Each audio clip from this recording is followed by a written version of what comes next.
नमस्कार दोस्तों, स्वागत है आप सबका भद्रा आईएएस एकेडमी में। आज का डेट है 8 नवंबर 2022 और मैं शुभदीप आप सभी का स्वागत करता हूं प्रीलिम्स फोकस्ड करंट अफेयर्स के आज के इस न्यूज़ डिस्कशन में। और आगे बढ़ने से पहले let me tell you that downloading link जो रहने वाला है ना इस पीडीएफ का, वो नीचे डिस्क्रिप्शन सेशन में लगा दिया जाएगा। प्लीज़ वहाँ से जाके इस पूरे पीडीएफ को डायरेक्टली डाउनलोड भी कर सकते हैं। ठीक है, चलिए सबसे पहले न्यूज़ देख लेते हैं। पीआईबी से लिया गया है यहाँ पे। जनजातीय गौरव दिवस, जनजातीय गौरव दिवस सेलिब्रेट किया जा रहा है। मिनिस्ट्री ऑफ एजुकेशन सेलिब्रेट कर रही है यह जनजाति गौरव दिवस। क्यों? क्योंकि मेन एम इससे यही है दैट कमोमोरेट करना हमारे देश के जो वेरियस ट्राइबल फ्रीडम फाइटर्स है ना, उनको कमोमोरेट करना। और इसी के लिए 15 नवंबर को डिक्लेयर किया गया गवर्नमेंट के द्वारा एज जनजातीय गौरव दिवस। ठीक है, 15 नवंबर। और एक बहुत मेजर इंसिडेंट हुआ था, पता है? इस दिन हम लोग सेलिब्रेट करते हैं बर्थ एनिवर्सरी ऑफ भगवान बिरसा मुंडा। मैं भगवान बिरसा मुंडा क्यों बोल रहा हूं? क्योंकि बिरसा मुंडा इनके अगर हिस्ट्री पढ़िएगा ना तो आपको दिखेगा दैट झारखंड में इनको भगवान के रूप में माना जाता था। पता है क्यों? अगर इनके बारे में थोड़ा लाइट डाले तो he was one of the iconic freedom fighter, he was one of the social reformer और एक ट्राइबल लीडर के रूप में माना जाता है देश में। क्यों? क्योंकि इन्होंने ब्रिटिशर्स कॉलोनियल गवर्नमेंट के जो हार्श पॉलिसीज थे ना, उनके खिलाफ आवाज उठाया था, लोगों को जागरूक किया था उनके खिलाफ, लोगों को बताया था अरे भाई तुम लोग अपने कल्चरल रूट्स पे झांक कर देखो, हमारी कल्चर कहां थी और ब्रिटिशर्स ने आके हमारी कल्चर की तहस नहस कर दी। इसलिए उन लोगों को उन्होंने प्रेरित किया था दैट यूनिटी मेंटेन करो, यूनाइटेड रहो। इसीलिए he has given for a call for a tribal movement, जिसको हम लोग उलुगन के नाम से भी जानते हैं। उलुगन मतलब रिवॉल्ट ऑफ ट्राइबल्स भी उलुगन को बोला जाता है। Pardon me guys. सो हाँ, this was all about the Birsa Munda, Bhagwan Birsa मुंडा। चलिए आगे बढ़ते हैं।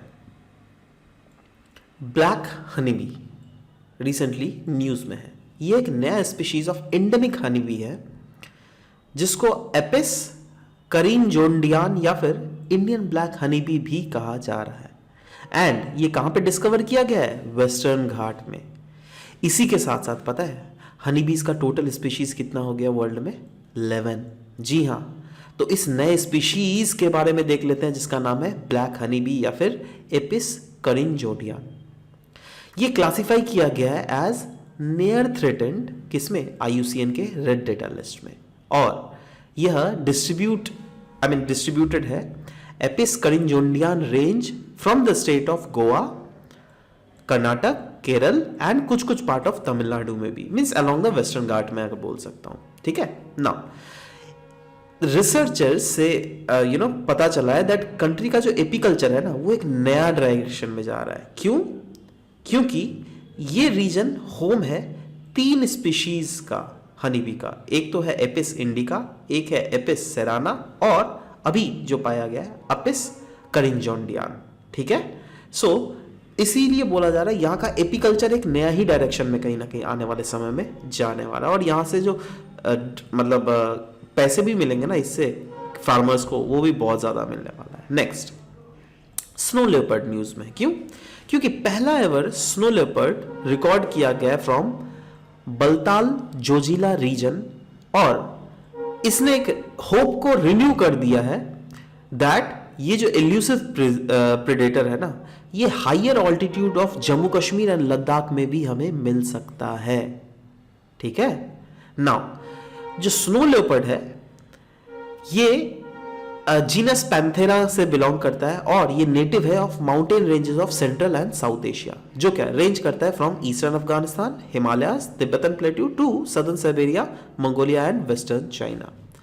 ये आयुषियन रेड डेटा लिस्ट में वल्नरेबल कैटेगरी में लाइक करता है और ये गुड इंडिकेटर स्पीशीज है as it quickly reacts with habitat disturbances. तो इससे पता चलता है दैट कोई भी रीजन में जहां पर ये स्पीशीज मिलते हैं वहां की इन्वायरमेंटल कंडीशंस कैसे प्रिवेल कर रही हैं। ठीक है, नेक्स्ट, निवेशक दीदी। निवेशक दीदी क्या है भाई? देखो, इंडियन पोस्ट पेमेंट बैंक ने कंडक्ट किया है इंडिया का पहला floating financial literary camp with an initiative जिसका नाम है निवेशक दीदी, जिससे प्रमोट किया जा सके फाइनेंशियल लिटरेसी। कहां पे? Dal lake in Srinagar, Dal lake in Srinagar, पता है ना, this is a big lake, right? और वहां पे पहला floating financial literacy camp organise किया गया for the women people of that region, right, जिसका नाम है निवेशिक दीदी। ये एक इनिशिएटिव है जो क्या बेस्ड है on ideology of women for women. बोलता नहीं है दैट पीपल फॉर पीपल, वैसे ही वुमेन फॉर वुमेन। क्यों? क्योंकि देखो रूरल वो एरिया की जो वुमेन होती है ना, वो कोई भी चीज को अगर उनको रखना हो फोर फ्रंट में, तो वो वुमेन से ही अपने जो कंफ्यूजन है वो क्लियर करना ज्यादा पसंद करेंगी। समझ रहे हो बात? तो ये जो फ्लोटिंग फाइनेंशियल लिटरेसी कैंप है ना, इसको कंडक्ट किया गया था among the local residents around this famous Dal lake of Srinagar, Jammu Kashmir. ठीक है, याद रहेगा। चलो, India UK free trade agreement से रिलेटेड न्यूज है। क्यों न्यूज है? क्योंकि डॉक्टर विदाउट बॉर्डर नाम का ऑर्गेनाइजेशन, शायद आपने सुना ही होगा, ठीक है, इन्होंने वार्न किया है। तो देखो भाई, अगर intellectual property right India UK free trade agreement में लाया जाए, तो इससे आने वाले समय में जेनरिक मेडिसिन की जो ग्लोबल सप्लाई है ना, वो हर्ट हो सकती है। क्यों? क्योंकि इंडिया यूके एफटीए के तहत कुछ कुछ ऐसे क्लॉजेज हैं रिगार्डिंग पेटेंट लॉज जो क्या काफी ज्यादा सख्त है। ये अगर पेटेंट लॉ लागू हो गए ना, तो इंडिया जो जेनरिक मेडिसिन है वो प्रॉपर्ली बना नहीं पाएगा, और अगर वो प्रॉपर्ली नहीं बनेगा तो दुनिया में जेनरिक मेडिसिन नहीं आ पाएगा। दुनिया में जेनरिक मेडिसिन प्रॉपर्ली नहीं आ पाएगा तो सस्ते दामों में लोग कहां तक कैसे मेडिसिन अवेल कर पाएंगे? ठीक है, सो जेनरिक ड्रग एक फार्मास्यूटिकल ड्रग है जो क्या कंटेन करता है the same chemical substance as a drug that was originally protected by chemical patents. Doctor without border क्या है? ये एक international humanitarian medical non governmental organisation है जिसका हेडक्वार्टर पेरिस, फ्रांस में है, and it is best known for its project in the conflict prone areas, या फिर वैसे एरियाज में, वैसे कंट्रीज में जो क्या कोई इंडेमिक डिजीज से फेस कर रही है। नेक्स्ट, यूएन रेसिडेंट कोऑर्डिनेटर, ये पोस्ट न्यूज में है। क्यों? क्योंकि सिद्धार्थ चैटर्जी जो है ना, वो बन गए हैं United Nation resident coordinator for China. वो थे basically, and it is currently reading the UN and its 26 agencies in China. Background की अगर बात करें, 2020 में United Nation security general Antonio Guterres जो थे, उन्होंने अपॉइंट किया था senior UN official Siddharth Chatterjee of India को as UN resident coordinator in China. UN resident coordinator ये पोस्ट है क्या? देखो, इस पोस्ट के तहत अगर कोई भी पुरुष या फिर महिला हाई रैंकिंग रिप्रेजेंटेटिव होते हैं of United Nations development system of at the country level, जो क्या लीड करते हैं यूएन कंट्री टीम्स और कोऑर्डिनेट करते हैं UN support to the country, जैसे इस केस में चाइना अगर हो गया, जिसके तहत चाइना प्रॉपर्ली इंप्लीमेंट कर पाए 2030 का सस्टेनेबल डेवलपमेंट गोल एजेंडा को। रेसिडेंट कोऑर्डिनेटर इसको एक डेजिग्नेटेड रिप्रेजेंटेटिव है of and report to United Nations security secretary general. ठीक है, मतलब इनके पास ये डेजिग्नेशन है दैट कोई भी अगर प्रॉब्लम है तो ये रिपोर्ट डायरेक्टली कर सकता है यूनाइटेड नेशन सिक्योरिटी जनरल को। ठीक है, next, national SC/ST hub scheme. Recently एक रिव्यू मीटिंग किया गया था इस स्कीम के लिए, जिसको कंडक्ट किया गया by Union Ministry of MSME। Scheme जो है सपोर्ट करता है schedule caste and schedule tribe entrepreneurs को, और इसको किया जाता है by mandating 4% procurement by CPSE from them, providing credit link capital subsidy and special marketing assistance. ये तीनों चीज बेसिकली प्रोवाइड किया जाता है, और इसको इंप्लीमेंट किया जा रहा है by national small industrial corporation, जो क्या मिनिस्ट्री ऑफ MSME के अंडर लाई करता है। आगे बढ़े, चलो।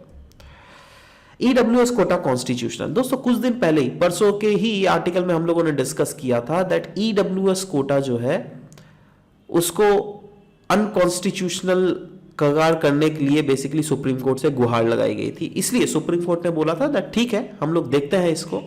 तो 5 जज के बेंच ने बैठा था, ठीक है, इस मुद्दे पर ओवरऑल डिसाइड करने के लिए। ये मुद्दा है क्या? परसों के लेक्चर में हम लोगों ने प्रॉपर्ली डिस्कस किया था। अगर आप लोगों ने किसी ने भी नहीं देखा है ना, प्लीज परसों का लेक्चर को फिर से रिवाइंड करके एक बार देख लीजिए, ऑटोमेटिकली आप समझ पाइएगा दैट ये जो 10% EWS कोटा दिया जाता है ना, उसको अनकॉन्स्टिट्यूशनल डिक्लेयर करने की मतलब रिक्वेस्ट की जा रही थी। बट ये जो 5 जज के बेंच में बैठा, उस 5 जज के बेंच ने 3:2 दैट इज 3 जज जो है ना, इस कोटा सिस्टम के फेवर में थे, दैट ईडब्ल्यूएस कोटा जो दिया गया है 10%, ये एब्सोल्युटली वैलिड है, बट 2 जजेस जो थे they were opposite to the given this quota system, ठीक है। तो इसीलिए ये फिर से न्यूज में, और ये फाइनल, कब तो ट्रांजिशन में ये न्यूज था ना, अभी फाइनल इसका ये वर्डिक्ट आया दैट ये कोटा जो है ये कॉन्स्टिट्यूशनल ही करार किया गया है, ठीक है। चलो नेक्स्ट, राजा राम मोहन रॉय जी के बारे में न्यूज में है। Actually Raja Ram Mohan Roy library foundation of the ministry of culture recently organise a dance drama programme जिसका टाइटल है युग पुरुष राजा राम मोहन रॉय, और ये बेस था नारी सम्मान के ऊपर। बैकग्राउंड अगर देखें तो programme is based on the life of Raja Ram Mohan Roy, और इसको ऑर्गेनाइज किया गया था कर्तव्य पथ और इंडिया गेट सेंट्रल विस्टा वाले लोकेशन में, ठीक है। यह एक 1 ईयर लॉन्ग सेलिब्रेशन है जिसको लॉन्च किया गया था बाय मिनिस्ट्री ऑफ कल्चर, कब, मई 22, 2022 में, on the occasion of 250th birth anniversary of Raja Ram Mohan Roy. मतलब समझ रहे हैं कितना ज्यादा इंपॉर्टेंट है राजा राम मोहन राय आपके एग्जाम में आने के लिए। कभी भी 100th anniversary, 200th anniversary, 250th anniversary, these are very very important, so always try to recall them. और प्लीज मैं आपसे आग्रह करूंगा राजा राम मोहन राय के बारे में जो भी हिस्ट्री में आप लोगों ने पढ़ा है, हिस्ट्री बुक को प्रॉपरली उठाइए, उसको और भी रिसर्च कीजिए, क्योंकि ये तो आर्टिकल में था ना, ये बहुत इजीली मैंने शॉर्ट फॉर्म में आपको बता दिया है ना, बट हिस्ट्री बुक में आप प्रॉपरली इसको एनालाइज कर सकते हो। आगे बढ़ते हैं। पिछले क्लास में हम लोगों ने पूछा था आपसे भोरताल डांस एक फेमस ट्राइबल डांस फॉर्म है, ये कहाँ पर प्रैक्टिस किया जाता है, किस स्टेट में? तो correct answer was Assam. Very good to all those who have given the answer. आज का क्वेश्चन है 2016 में यूपीएससी में क्वेश्चन पूछा गया था, doctor without borders that is medicine science frontiers, जो कि ऑफन न्यूज में रहता है, वो क्या है? क्या ये एक डिवीजन है वर्ल्ड हेल्थ ऑर्गेनाइजेशन का? क्या ये एक नॉन गवर्नमेंटल इंटरनेशनल ऑर्गेनाइजेशन है? क्या ये एक इंटरनेशनल गवर्नमेंटल एजेंसी है जिसको स्पॉन्सर किया जाता है बाई यूरोपियन यूनियन, या फिर यह एक specialised agency of United Nations? जो भी इसका सही आंसर है प्लीज नीचे कमेंट सेक्शन में बिल्कुल लिखिएगा। We will be waiting for the answer to come up. This was all about the discussion for today's class, guys. Thank you very much for discussion.